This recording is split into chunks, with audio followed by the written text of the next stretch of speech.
Welcome to PCN Life. I'm Brian Sullivan. And I'm Julie Thompson. Tonight we take a look at Pembroke High School's art program. We also have Michele Pecoraro from Plymouth 400 on set to update us on upcoming events. We also stop by the Spire Center in Plymouth for musician Hayley Sabella's album release. But we're going to start the show by learning a little more about the GATRA bus service. Now, you covered this story, and I didn't even know what GATRA stood for. You told me. All right, it's the Greater Attleboro Taunton Regional Transit Authority, and the second T is invisible. Now, you've probably seen some of the buses that are called Dial-A-Ride. Yes. And that's also one of their other services where they'll pick you up kind of wherever. Yep. Between certain times a day. But what we did was we took a ride just in the Plymouth area, but they cover, and we talk about it in the story, they cover a wide area along the South Shore. We took a ride into Plymouth. To learn about GATRA. While the letters stand for Greater Attleboro and Taunton Regional Transit Authority, these buses have been running through the Plymouth area since the late 1990s. Although down here on the South Shore, they have plenty of other cars on the road to contend with. Plymouth County averages 2 cars per household, and in the more rural areas where there are either fewer sidewalks or destinations are not within walking distance, those cars are in use pretty much all of the time. Each calendar year marks a time on Earth when there are more cars on the road than at any other time in human history. And as we get away from the city, we find that there are more people driving these cars and fewer people using public transportation. But that doesn't mean there isn't a need for it. In fact, the Plymouth Area Link alone has 22 stops, and thousands of people use it. And why shouldn't they? It's inexpensive, it saves on gas, you don't have to worry about parking, and I probably should have gotten onto a bus that actually has a driver. We wouldn't be waiting too long for one of those in the Manomet Plaza that used to house the Stop and Shop. This is a spot where riders can catch a bus inbound or outbound, and they don't have to call ahead of time for the bus to get them. They just have to be at their stop on time. And since these buses run from 6 a.m. to 6 p.m. Monday through Saturday, there are plenty of chances to catch one. Everyone rides the bus. This is a regular public bus, just like the buses you see in Boston. It's a fixed route bus that has stops. We have scheduled stops. Luckily, in this area, we also have a flag stop system where anyone who's along the route can flag the bus, and as long as it's safe, the bus driver will pull over to pick them up. All our buses are accessible, wheelchair accessible, and basically it is a life support system for many people in the Plymouth area to go to work, to go to social events, to go to medical appointments. It's used continually in this area. Originally, this route was started just in Plymouth, but since 2009, they've expanded to Marshfield, Pembroke, Duxbury, and Kingston, and there's a convenient centralized transfer location. Now these routes can meet in the Kingston Collection, where you could transfer from the Marshfield route all the way down to Cedarville in Plymouth. We had taken the inbound route and were headed toward downtown Plymouth. Speaking as someone who drives pretty much everywhere all over the South Shore, it was very comforting for me to not have to worry about anything other than just getting to my destination. I think it's a great service that a lot of places don't have, especially this type of bus service, because everybody can use it. Students can use it. During the day, they can go to the mall, they can go to the library. All our buses are safe. They have all cameras, all our drivers are all quarried and sorried. It's a very safe way to get around and inexpensive, and parents can put their teenagers on the bus instead of driving them everywhere. For those who truly need it, the GATRA bus line is a real life-saving service. Even if it was only for about a half hour out of my day, I felt like my life had been saved as well. Saved from having to worry about parking in downtown Plymouth. For PCN Life, I'm Brian Sullivan.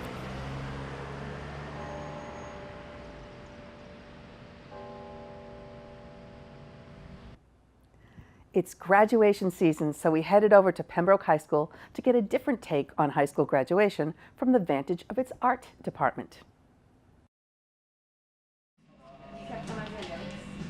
In nearly every art room, in every school, in every town, in every state across America, there are certain elements that can only be found within the confines of these 4 walls and no other classroom in the school.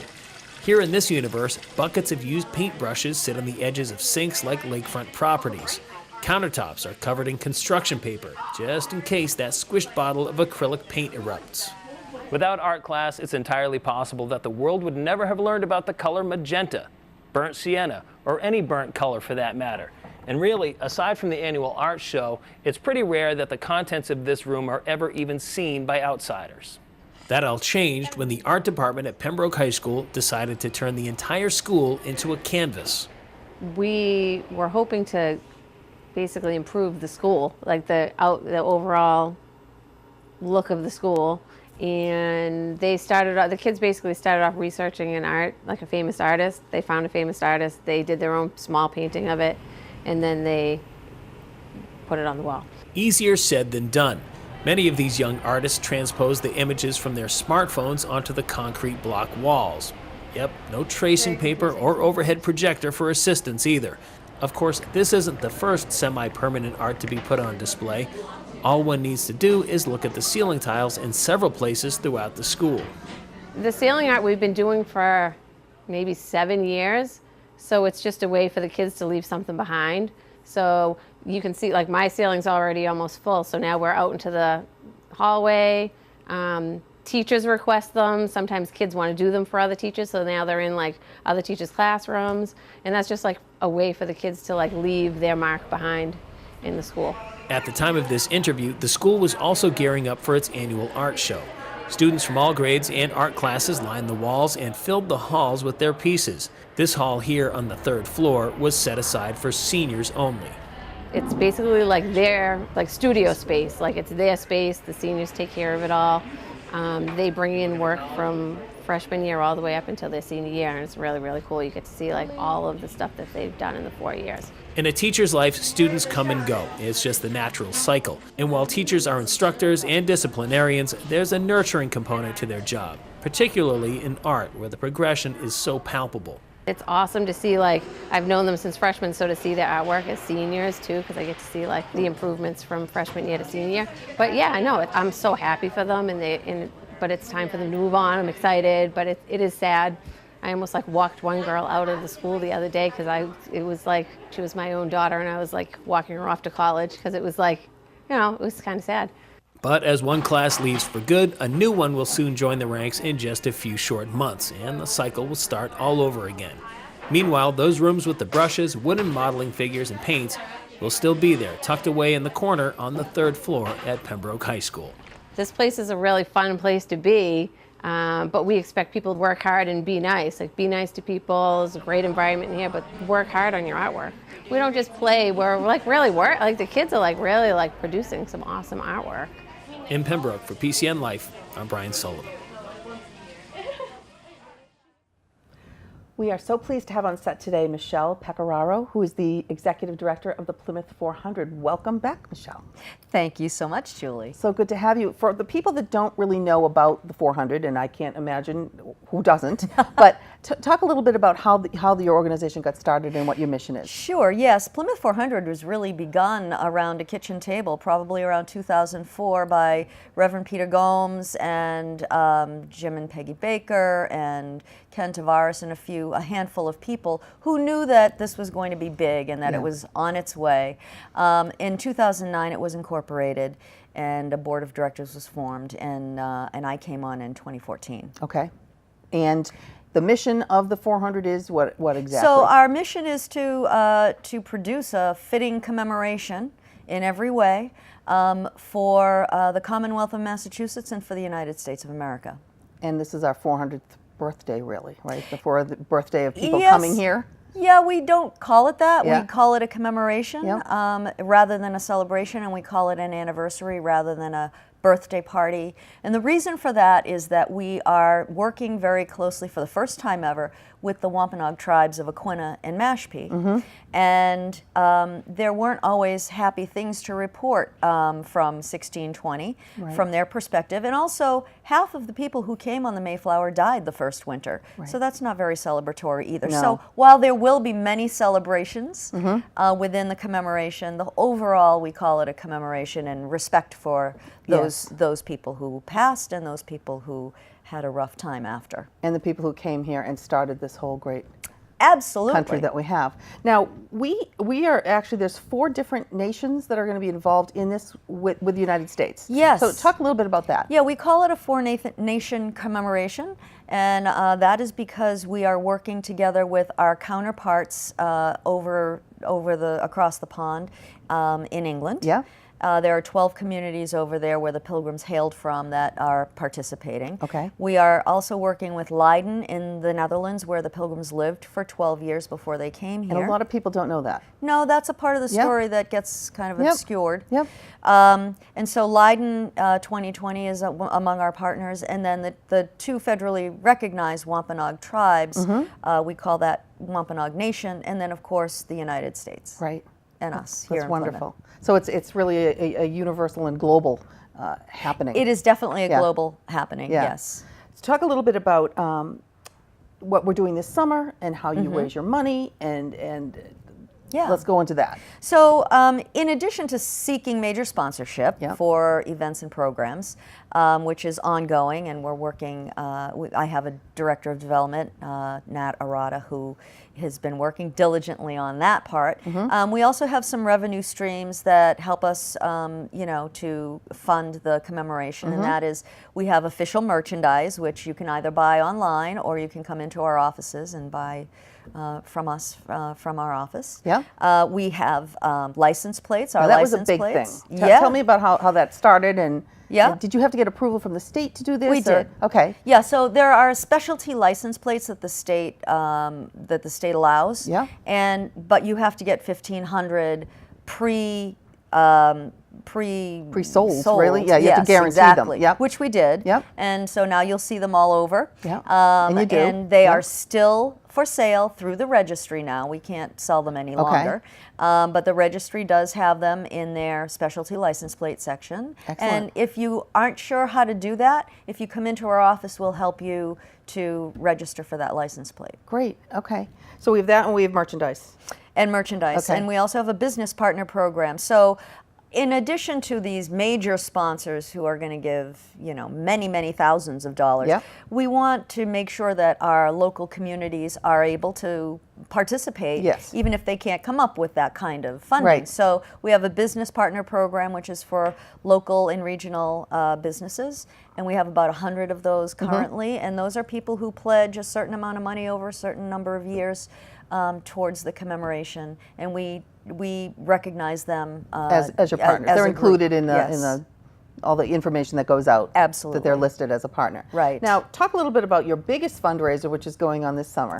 Yes, we have every summer we have a lot of fun doing our Bass and Blue fishing tournament and captains and crew dinner. Yep. So the dinner is this year July 12th, and we always have a great guest speaker. Last year we had Nick Tokman from The Deadliest Catch. Oh, yeah. This year we have a surprise guest speaker, but I will say that his claim to fame in the maritime world is that he's discovered a way to cure brandy in casks on board ships. Oh, and it cures interesting. differently. So that remains to, That's a secret. Yeah, that yeah. remains to be seen, but So that how would does be this fun. work? So if I can go, I have to come to Plymouth to catch a bass? No, you actually can fish anywhere in Massachusetts waters. Okay. But you do have to turn your fish in. Now, the fishing tournament itself is the 14th and 15th Yep. of July. Yep. You have to turn your fish in to our weigh-in station behind Cordage Park. Okay. And then whoever wins, the biggest fish wins? Yeah, it's a $1,000 prize. Yep. And you don't have to be a super duper angler to win. As we learned last year, we had a 13-year-old young woman, thank you, win the Bass and Blue entire tournament. Really? With the largest fish, yeah. So How big was it? I don't remember. It was huge. It was big. It was bigger than anyone else's. Let's It was put really it that big. way. Okay. Oh, that's great. And how many people participate in the Bass and Blue tournament? We have almost 200 fishing now, but we certainly could. We'd love to have more people registering to fish. Again, it's a fundraiser Yep. for us. It's a good time.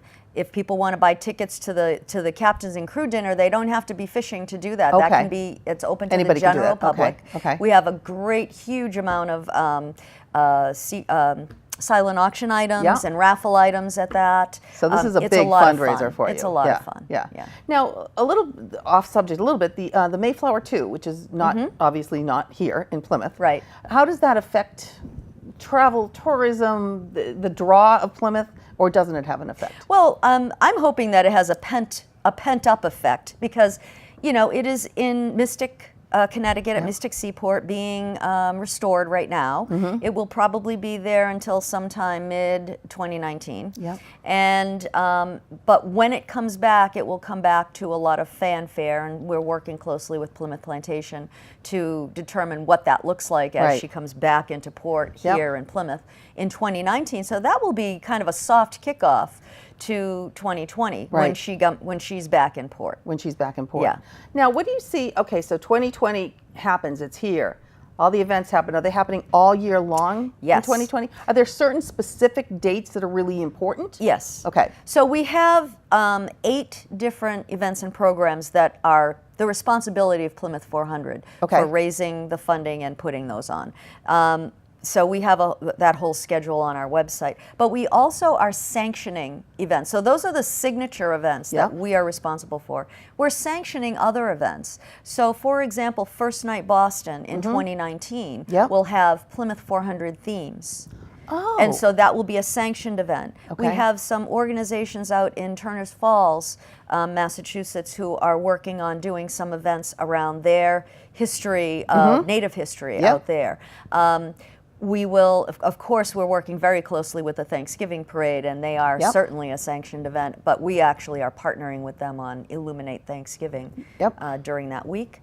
So there will be sanctioned events, and those will fill out a full year calendar. And they can be anything from a lecture that relates to the 17th century history of the colony, anything from a lecture to a full-blown festival that then carries on the themes and goals of the 400th anniversary in 2020. Okay. Now, is there one final big, you know, like the fireworks at the end of the night? Is there one final event that's going to happen that'll kind of... That will be Illuminate. The tail end? Okay. Yeah, that'll be Illuminate Thanksgiving. Okay. That happens during parade weekend, but we are pulling it out into the evening before Thanksgiving. Oh, okay. And we'll have other organizations helping us to fill in those other days so that Thanksgiving in Plymouth doesn't just end with the parade weekend, which Ollie does a fabulous job with, but it needs to be extended to Thanksgiving. Exactly. We have a lot of people who come here expecting that, oh, it's the home of Thanksgiving, and that there'll be a whole bunch of things going on, and currently, after the parade, there really isn't. Right, okay. So, you know, we have Plymouth Plantation, of course, it's serving a lot of meals and doing their daily educational duty, and we have Pilgrim Hall Museum, but we want to have things going on in the streets at night for people. So we're planning to fill out that week. Now, is everything listed on your website or everything that's been planned so far? Yes. Okay, and your website is? It's Plymouth400inc.org, and that's Plymouth spelled the way we spell it with a Y. P-L-Y, not P-L-I. P-L-I. P-L-Y, yes.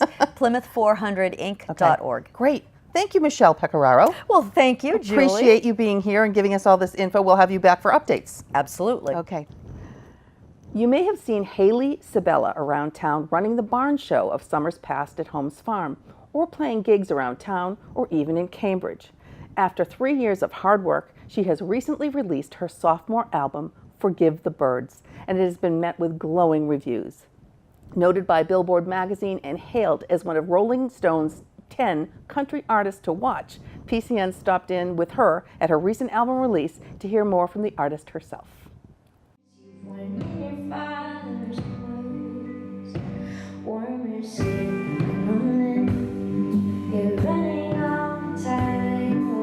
So this album, I think, was the result of really trying to discover what my voice is as a writer and as a singer.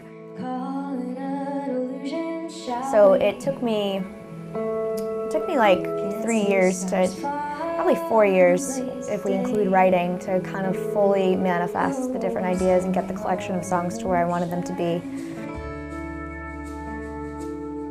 So a few years back, I shared a bill with a band called The Novel Ideas, and we really hit it off and kept in touch over the years.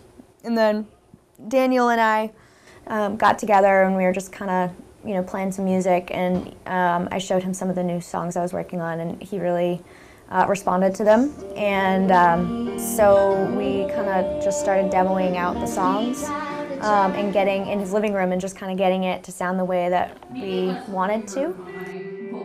So I think the biggest way that it's helped is that, you know, I needed some some encouragement, a push to kind of move forward with this stuff. And, you know, because we had the basis of not only, you know, mutual respect as artists, but also just the foundation of a solid friendship.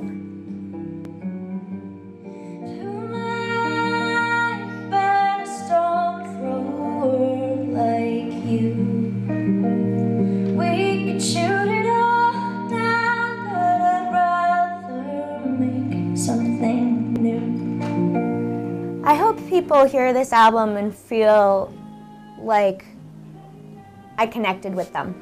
I think that there's a lot of really honest, raw, human elements to this album, and I talk about a lot of things that are not small talk, but you know, listening in the privacy of your own car or home, or you know, with your headphones on or something like that. That's how I envision people listening to this album, is by themselves, and it's kind of. I hope that people. Yeah, I hope that they feel understood when they listen to it. Breathing is like swimming in July.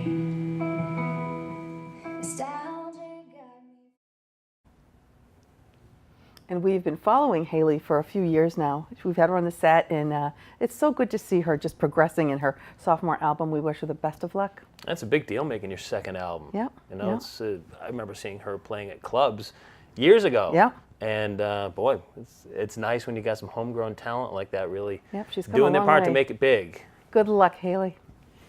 Well, we hope you enjoyed this episode of PCN Life. We'll be back in 2 weeks with a brand new episode. But until then, you can catch this episode and others on our YouTube channel or see updates on our Facebook page or Instagram account. PCN will be back next week. Until then, keep living life.